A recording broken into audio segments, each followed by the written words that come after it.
Bueno, hoy vamos a hablar de la configuración interna de la médula.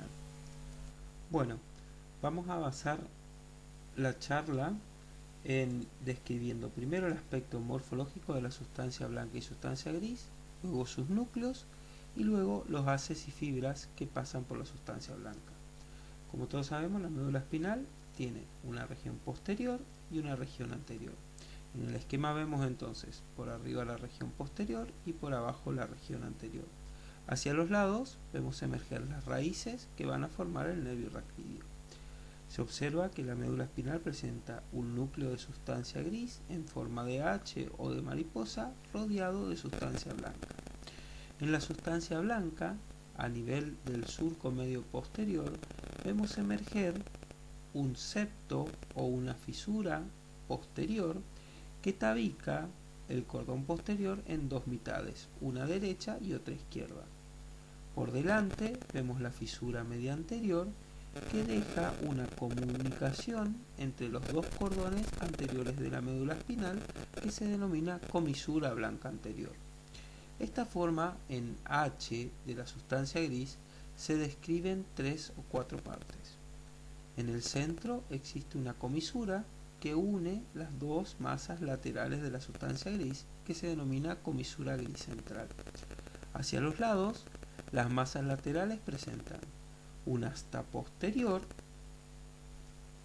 un asta anterior y en la unión del asta posterior con el asta anterior, sobre todo en los segmentos torácicos, se objetiva la emergencia de algo que se denomina asta lateral. Una vez que describimos esta formación, vamos a comenzar a describir cada núcleo por separado. El septo medio posterior dijimos que tabica los cordones posteriores de la médula espinal en dos, uno derecho y otro izquierdo. A su vez, cada uno de los tabiques o cada uno de los cordones se encuentra dividido en una porción central y una porción lateral por un septo que se denomina septo intermedio posterior. La emergencia de este septo intermedio posterior comienza a los niveles torácicos y cervicales bajos, es decir, comienza más o menos en T1 y se extiende por toda la médula cervical. Este septo intermedio posterior me divide el cordón posterior en una región central que se denomina haz de Gol y una región lateral que se denomina haz de Burdach. Este también se denomina gracil y este cuneiforme. Ya vamos a ver que por estos haces de Gol y Burdach transcurre la sensibilidad epicrítica y la sensibilidad propioceptiva consciente. Bueno, para entender un poco los núcleos que forman la sustancia gris, nos conviene remitirnos a la embriología. Hay que acordarse que la formación del sistema nervioso central deriva del ectodermo. El ectodermo primero forma un surco y luego ese surco se cierra y forma el tubo neural. De este tubo neural van a derivar todas las neuronas que van a formar el sistema nervioso central. Analógicamente, este tubo neural está cavitado, que en el futuro eso va a corresponder al conducto ependimario de la médula espinal. En algún momento de la evolución, un grupo de neuronas de la línea media comienza a dividirse y forma algo que se denomina surco limitante.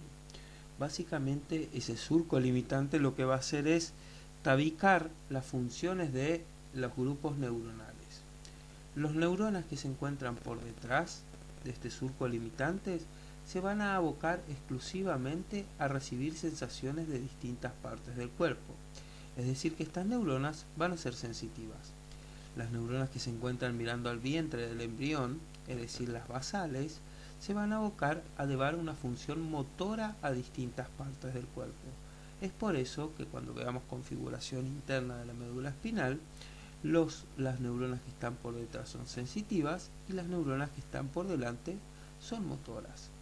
Además, este grupo de neuronas se vuelve a dividir. Básicamente, las neuronas que se ubican en las regiones cercanas al conducto ependimario en la parte central van a ir para las vísceras y las neuronas que se encuentran más alejadas del conducto ependimario a basal y a dorsal se van a encargar de inervar derivados somíticos de los nervios raquídeos. Es por eso que un nervio raquídeo tiene un componente visceral y un componente somático. El componente visceral puede ser sensitivo o motor, y el componente somático también puede ser sensitivo o motor.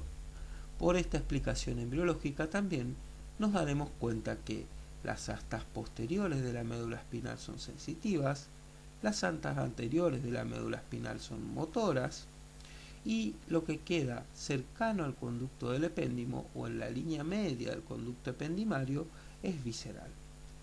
Ya si entendemos esto, podremos pasar al otro esquema. Entonces, si tenemos en cuenta el esquema anterior de la embriología y sabemos que este es el conducto ependimario, el surco limitante pasa por el centro del conducto ependimario y me divide ya la función de la médula espinal en una región posterior sensitiva y una región anterior motora. Lo que estaba más alejado del conducto del epéndimo, yo les había dicho que se iba para derivados somáticos o somíticos.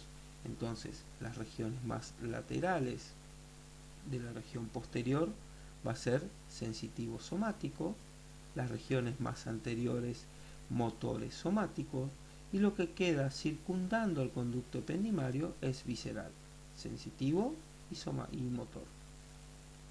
Vamos a comenzar a describir las porciones somáticas y sensitivas del asta posterior.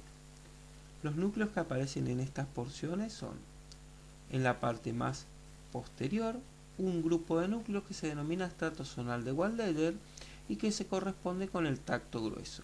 En el esquema de Rexet corresponde a la lámina 1 de Rexet. La información de estas neuronas va a viajar por cordones de la médula espinal a través de algo que se denomina haz espinotalámico anterior. Por debajo del estrato zonal de Waldeyer encontramos un grupo de neuronas que se denomina sustancia gelatinosa de Rolando.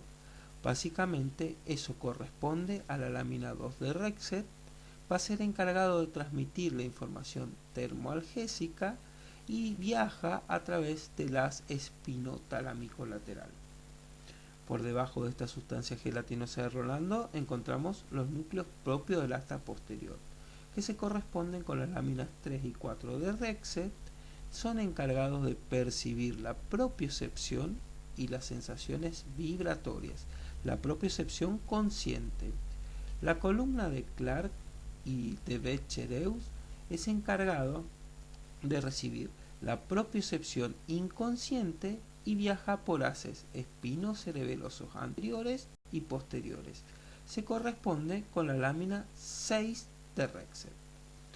Fíjense que yo les había dicho que la zona intermedia era encargada de las estructuras viscerales y básicamente en esta asta aparece el asta intermedio lateral, sobre todo en los niveles torácico 1 a lumbares 2, y es encargado de llevar información simpática. Se corresponde con la lámina 7 de Rexet. Por debajo lo que nos queda es todo somático y motor, encargado de inervar músculo estriado voluntario de las extremidades. Eso se corresponde con el asta 9 de Rexet y son básicamente las motoneuronas inferiores que van a llevar la información a través de la raíz anterior de la médula espinal para inervar músculos estriados esqueléticos. En la configuración interna de la sustancia blanca tenemos que describir primero cuáles son los cordones anteriores, laterales y posteriores de la médula espinal.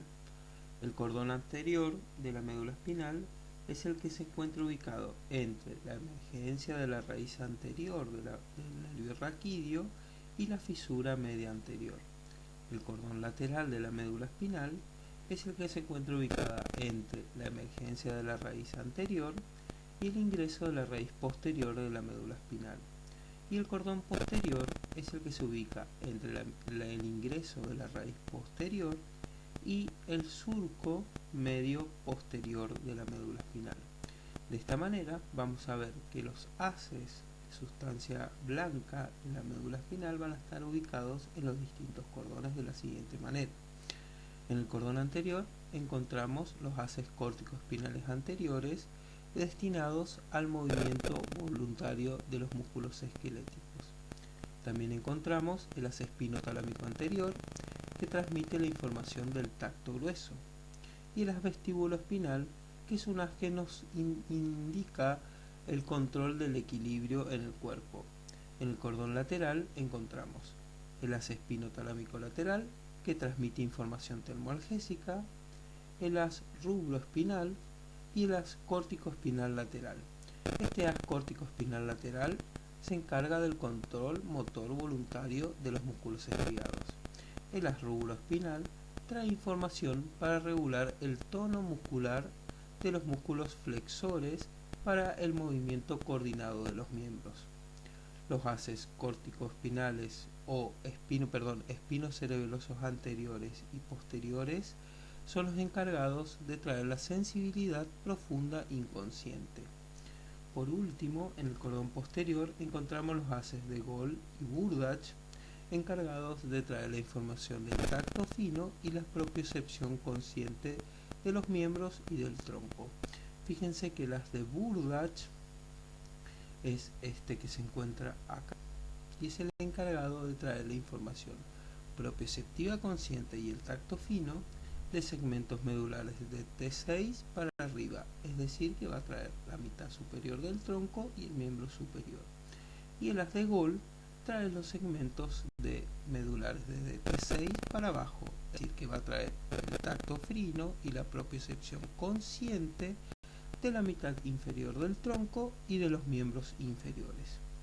Con esto damos por finalizados la configuración interna, tanto de la sustancia gris como de la sustancia blanca de la médula espinal. Bueno, espero que esta pequeña clase les haya servido para repasar sustancia gris y sustancia blanca de la médula espinal. Si Dios quiere, nos estamos viendo en próximos videos.